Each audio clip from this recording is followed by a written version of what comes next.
Assalamualaikum warahmatullahi wabarakatuh. Perkenalkan, nama saya Dika Hudayana. Saya akan menceritakan eh, salah satu pahlawan Indonesia, yaitu Bapak Pandu Indonesia, yakni Kiai Haji Agus Salim. Yang pertama, kehidupan awal. Kiai Haji Agus Salim lahir dengan nama Mashud Abdullah pada 8 Oktober 1884 di Kota Gadang, Sumatera Barat. Ia berasal dari keluarga Minangkabau yang terpandang. Ayahnya Sultan Muhammad Salim adalah seorang jaksa, sehingga Agus Salim mendapatkan pendidikan yang baik sejak kecil. Agus Salim merupakan anak yang sangat cerdas. Ia menempuh pendidikan di ELS dan kemudian melanjutkan ke HBS di Batavia, di mana ia menjadi salah satu siswa pribumi terbaik. Bahkan ia meraih peringkat pertama di sekolahnya dan mengalahkan murid-murid Belanda. Setelah lulus dari HBS, Agus Salim bercita-cita melanjutkan pendidikan ke Belanda. Namun karena keterbatasan biaya dan tidak mendapatkan beasiswa dari pemerintah kolonial, ia memilih bekerja sebagai penerjemah di konsulat Belanda di Jeddah, Arab Saudi. Di sana ia banyak belajar tentang Islam dari para ulama dan memahami lebih dalam kondisi umat muslim di dunia. Yang kedua, ada perjalanan karir dari perjuangan menjadi jurnalis dan aktivis. Sekembalinya kembali ke Indonesia, Agus Salim aktif dalam dunia jurnalistik. Ia menulis di berbagai surat kabar dan menggunakan tulisan-tulisannya sebagai alat perjuangan melawan penjajahan. Ia kemudian bergabung dengan Sarekat Islam, yaitu organisasi yang saat itu dipimpin oleh Cokroaminoto. Dalam Sarekat Islam, Agus Salim menunjukkan kepemimpinannya dengan kemampuan orasi dan diplomasi yang luar biasa. Ia sering berdebat dengan pemerintah kolonial dan memperjuangkan hak-hak rakyat Indonesia melalui jalur politik. Peran dalam pergerakan nasional. Agus Salim juga ikut dalam berbagai organisasi politik dan pergerakan nasional seperti Volksraad yang dibentuk oleh pemerintah kolonial Hindia Belanda. Ia menggunakan posisi ini untuk menyuarakan tuntutan kemerdekaan. Di masa pendudukan Jepang, Agus Salim tetap berjuang dengan cara diplomasi. Ia menjadi anggota BPUPKI dan kemudian menjadi PPKI.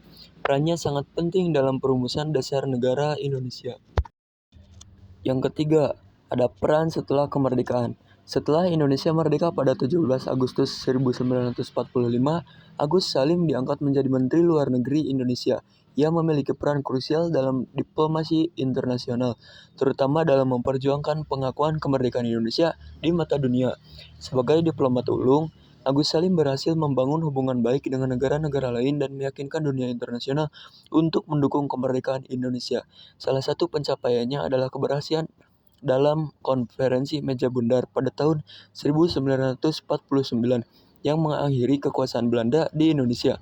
Selain itu, ia juga pernah menjabat sebagai anggota delegasi Indonesia dalam berbagai perundingan internasional, termasuk Konferensi Asia Afrika di Bandung pada tahun 1955. Yang keempat, yaitu sosok yang sederhana dan berprinsip. Kiai Haji Agus Salim dikenal sebagai sosok yang sangat sederhana.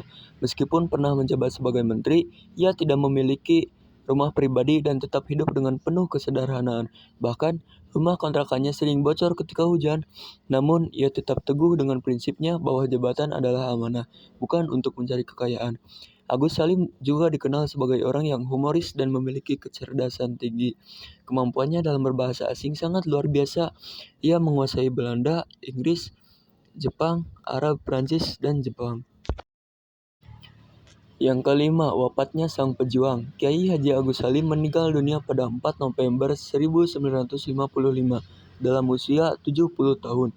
Ia dimakamkan di Taman Makam Pahlawan Kalibata, Jakarta sebagai salah satu pahlawan nasional Indonesia. Kesimpulan dari biografi pahlawan ini adalah Kiai Haji Agus Salim adalah salah satu tokoh besar dalam sejarah perjuangan Indonesia. Ia bukan hanya seorang ulama, tetapi juga seorang diplomat ulung, intelektual, dan pejuang kemerdekaan. Dengan kecerdasan, prinsip kuat, dan kepribadian yang sederhana, ia menjadi inspirasi bagi banyak generasi setelahnya. Sebagai penghormatan atas jasa-jasanya, namanya diabadikan sebagai nama jalan di berbagai kota Indonesia. Sekian biografi yang dapat saya ceritakan. Wassalamualaikum warahmatullahi wabarakatuh.